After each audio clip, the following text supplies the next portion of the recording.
సంపంగి నూనెను కురులను దూవి సొంపుగా కస్తూరి నామము తీర్చి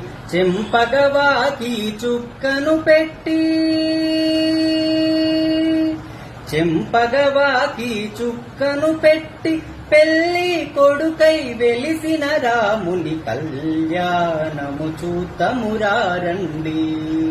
శ్రీ సీతారాముల కళ్యాణము చూతమురారండి.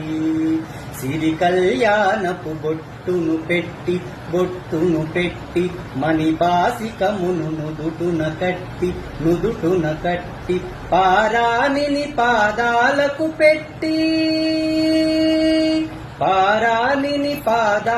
పెట్టి పెళ్లి కూతురై వెలసిన సీత కళ్యాణము చూతమురా.